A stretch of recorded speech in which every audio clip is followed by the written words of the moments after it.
Hello, everybody. Welcome back to Oscar Buzz. Trevor here, and today we are talking about 13 Lives, the latest film from Ron Howard. This has been talked about quite a bit for the awards season. We've looked at, it was going to come out in May, and then they're like, oh my God, test screenings.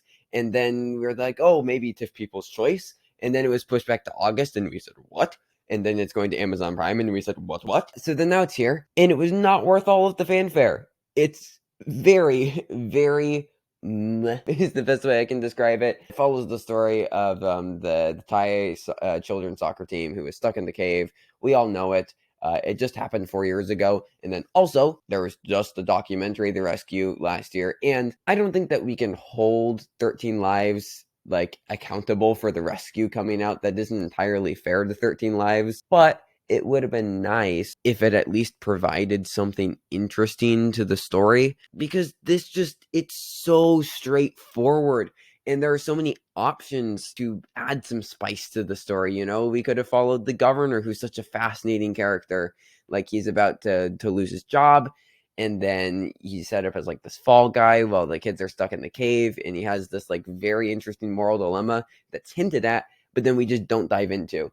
And honestly, I think Ron Howard spreads himself way too thin with this movie. He tries to have so much going on. He tries to create a sprawling story to the point where all of the different mini stories that we're following, the divers who don't even come in until 45 minutes into an hour into the film, some of them, to the people going up on the cave and trying to plug all the holes in the water. There's way too much going on, and I just felt so emotionally distant from all the characters. And for a film that the ending, because let's be honest, I don't even care about spoilers for this. You've either seen The Rescue or you've at least seen the news. It was 4 years ago. Come on. It was supposed to be this emotional, uplifting ending, but it failed to get me to care about any of the characters, which is crazy. This is 2.5 hours long. Develop your characters past a surface level.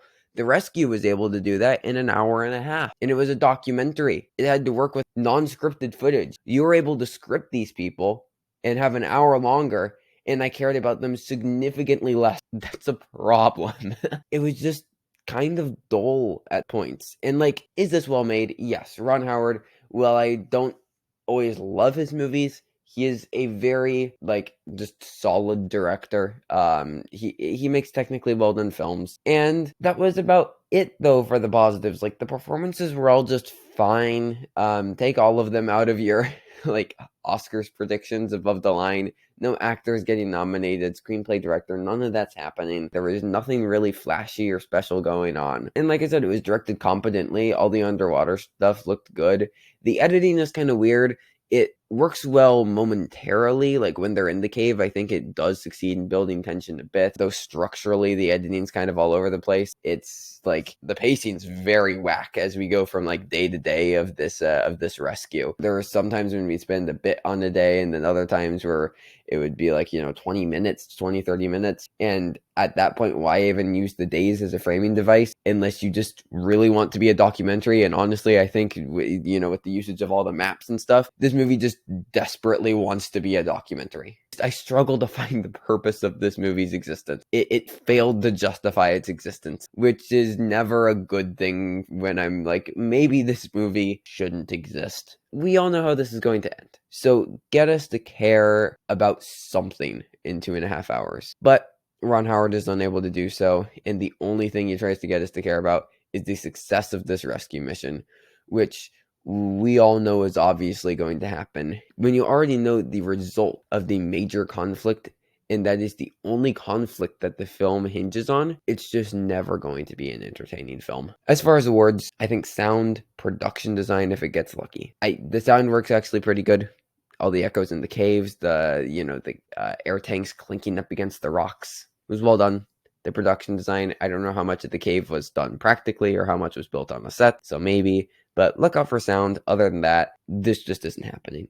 Sorry, Amazon MGM. Just throw it all at women talking, please. Anyways, I'm going to throw it over to Thomas now. Thomas, he's on a vacation. That's why he hasn't been in videos lately. But he saw this movie, so he's going to talk about it.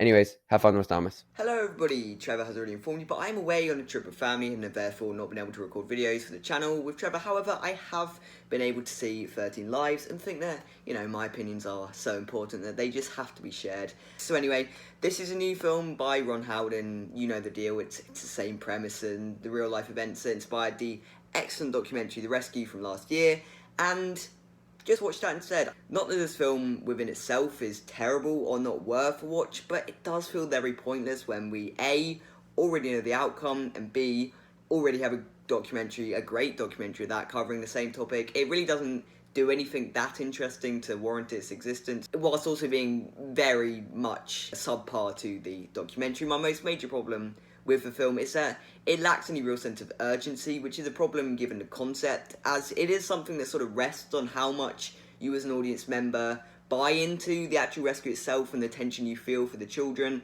It should be pretty easy to get right, so I don't really know how they got it so wrong, but they did anyway, and it's too long. It's like 2.5 hours. It plays also pretty fast and loose with time, sort of jumps around here and there, making it all feels quite disjointed, and the pace just feels quite off. It doesn't flow quite right, and for a film that has everything in its favour, making the tension now, I mean, it's children in danger, it's about as tense a scenario as you can get, and it's actually very surprisingly bad at creating that tension. Ron Howard proves he's a competent director, if not an all that great one. Like, I can't imagine the amount of planning and preparation that went into shooting those cave scenes, and they do pay off and look pretty good, like all the underwater stuff, it's pretty great, but just everything outside of the caves, it's kind of bland, really. The performances as well, they're fine, but like given the talent of the actors, it's kind of a disappointment. I was expecting better. Viggo, especially, like, his accent is questionable, and I'd actually say Viggo Mortensen does give a pretty bad performance in this, but the rest of them,